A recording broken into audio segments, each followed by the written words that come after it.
വണ്ടിയുടെ കീ കാണുന്നില്ല. എവിടെയാ വെച്ചാ നോക്കൂ. എപ്പോഴും ഒരു സ്ഥലത്ത് വെക്കാൻ പറഞ്ഞ കേൾക്കില്ലല്ലോ.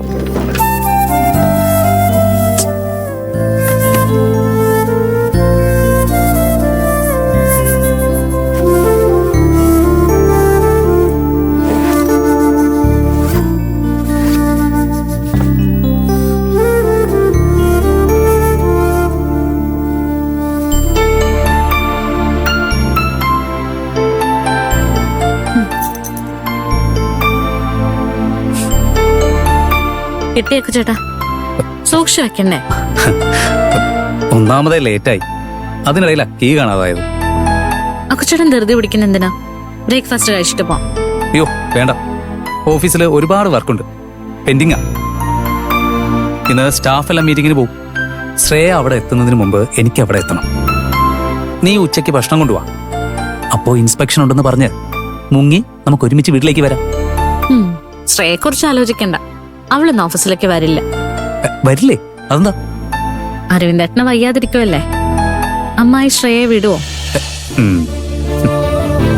അതന്നെയല്ല, അരവിന്ദേട്ടനെ കൂടി നോക്കേണ്ട ചുമതല അവൾക്കല്ലേ. ആരി? അവളോ? ഭർത്താവിനോട് ഭയങ്കര സ്നേഹമാണല്ലോ. അരവിന്ദേട്ടനോട് ശരിക്കും സ്നേഹമില്ലെങ്കിലും മറ്റുള്ളവരെ കാണിക്കാനെങ്കിലും അവളിവിടെ ഉണ്ടാവും. അതുകൊണ്ട് അക്കുച്ചേട്ടൻ ധൃതി പിടിക്കണ്ട, കഴിച്ചിട്ട് പോയാൽ മതി.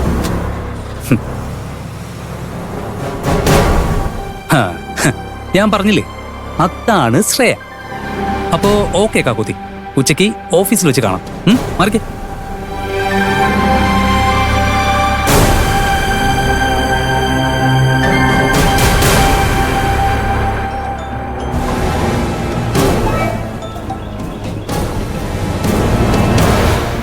ആ ഹേമേ, ഞാനങ്ങോട്ട് വരാനിരിക്കുക. രാജി, എന്തുപറ്റി? ശബ്ദം വല്ലാതിരിക്കുന്നു.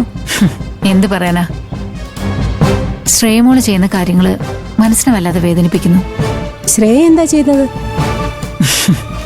ഞാൻ എന്റെ മരുമോളെ കുറിച്ച് കുറ്റം പറയാന്ന് വിചാരിക്കരുത്. ശ്രേയമോളുടെ മനസ്സെനിക്കറിയാം.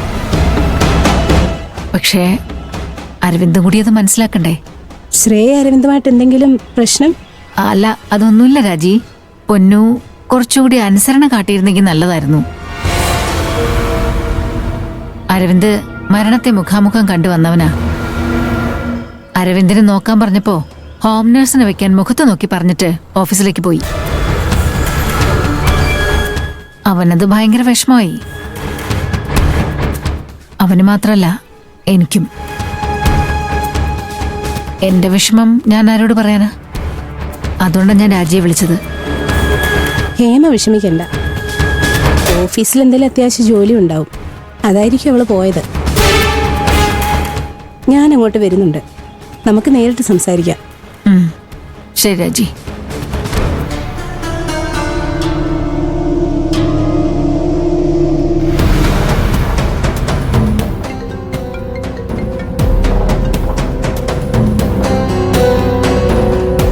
ആ മമ്മി, നീ എവിടെയാ മോളെ? ഞാൻ ഓഫീസിലേക്ക് പോയിക്കൊണ്ടിരിക്കാം മമ്മി. ഞാൻ എത്ര പറഞ്ഞാലും നീ അനുസരിക്കില്ലല്ലേ? എന്താ മമ്മി കാര്യം? ഹേമ വിളിച്ചിരുന്നു. എന്തിന്? നിന്റെ കാര്യം വളരെ വിഷമത്തോടെ സംസാരിച്ചത്. എന്ത് കാര്യം? നീ എന്തോ ഒന്നും അറിയാത്ത പോലെ സംസാരിക്കുന്നത്. ഓഫീസിൽ പോയ കാര്യം തന്നെ. ഓഫീസിൽ പോവാതെ വീട്ടിലിരുന്നിട്ട് എന്താ കാര്യം? അരവിന്ദന് ജീവൻ തിരിച്ചു കിട്ടിയതല്ലേ ഉള്ളൂ. അവനെ നോക്കേണ്ടത് നിന്റെ ഉത്തരവാദിത്വമല്ലേ? ദേ മമ്മി വെറുതെ എന്നെ ദേഷ്യം പിടിപ്പിക്കല്ലേ. അവനെ കാണുന്നത് തന്നെ എനിക്ക് വെറുപ്പാ. നീ എന്തായി പറയുന്നത് മോളെ? നീ ചെയ്യുന്നത് ശരിയാണെന്ന് തോന്നുന്നുണ്ടോ? ഞാൻ ആയിരപ്പറയിലേക്ക് ഇറങ്ങാൻ നിൽക്കുക. ഈ സമയത്ത് നീ ഓഫീസിലേക്ക് പോയാൽ എങ്ങനെയാ? മമ്മി, ഒരു കാര്യം മനസ്സിലാക്കിക്കോ. മമ്മി എവിടേക്ക് വരുമ്പോ ഞാൻ അവിടെ ഇല്ലാത്ത സമയത്ത് വേണം വരാൻ.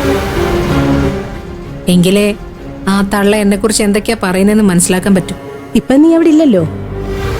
ഞാൻ അവിടെ ചെന്ന് അരവിന്ദിനെ കാണട്ടെ. അതിനെന്താ, പോയി കണ്ടോ. തള്ള പറയുന്നത് എന്താണെന്ന് എന്നെ വിളിച്ച് പറയണം. ശരി.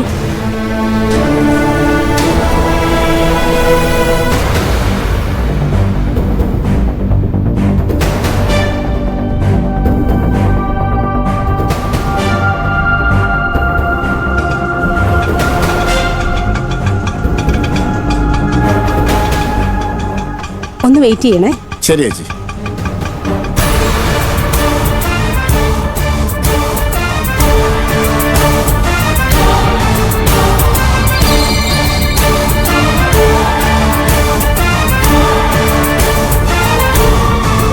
സുഖല്ല ആന്റി?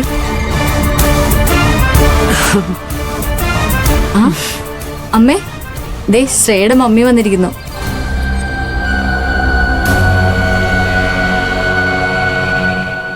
ഓ, ഇവിടെ എന്ത് നടക്കുന്നെന്നറിയാൻ പിന്നാലെ ചാരു ഉണ്ട്.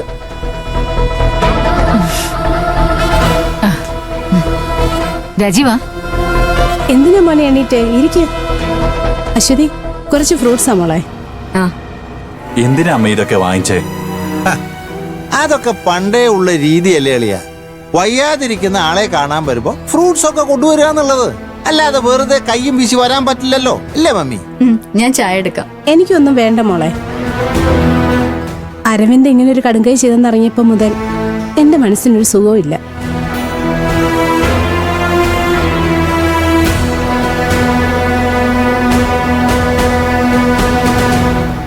അരവിന്ദും ശ്രേയയും സന്തോഷത്തോടെ ജീവിക്കാൻ വേണ്ടി ഞാൻ പ്രാർത്ഥിക്കാത്ത ദൈവങ്ങളില്ല. അരവിന്ദ് ഇങ്ങനെയൊക്കെ ചെയ്യാൻ പാടുണ്ടോ? ശ്രേയമോൾ ഇവനെ വിട്ട് പോയപ്പോ മനസ്സ് നേറിയ എന്റെ മോൻ അങ്ങനെയൊക്കെ ചെയ്തത്. അത്രയ്ക്ക് ജീവനാ അരവിന്ദിന് ശ്രേയ.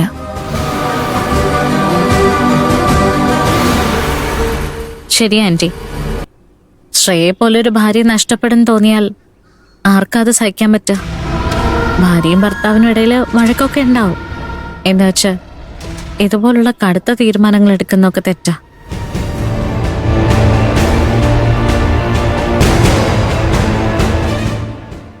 ന്യായീകരിക്കാനാവാത്ത തെറ്റ്. ഞാനിത് പറഞ്ഞത് ശ്രേയെ കുറ്റപ്പെടുത്താനല്ല. അരവിന്ദേട്ടന് ശ്രേയോടുള്ള ഇഷ്ടം എത്രത്തോളം ഉണ്ടെന്ന് ആന്റി മനസ്സിലാക്കാൻ വേണ്ടിയിട്ടാ. അരവിന്ദേട്ടന്റെ ഭാഗ്യ ശ്രേയ. എടീ, നിന്നെ പ്രസംഗിക്കാൻ ആരെങ്കിലും ഇങ്ങോട്ട് വിളിച്ചോ? അവള് പറഞ്ഞത് ശരിയല്ലേ, പിന്നെന്തിനാ വഴക്ക് പറയുന്നത്? അരവിന്ദേട്ടന് നല്ല മനസ്സാ. ശ്രേയ ഒരുപാട് സ്നേഹിക്കുന്നുണ്ട്. ഞാനൊരു കാര്യം പറഞ്ഞാൽ അത്ഭുതം തോന്നരുത്. അക്കുച്ചേട്ടൻ ശ്രേയെ സ്നേഹിച്ചതിനേക്കാളും 1000 മടങ്ങ് അരവിന്ദേട്ടൻ ശ്രേയെ സ്നേഹിക്കുന്നുണ്ട്.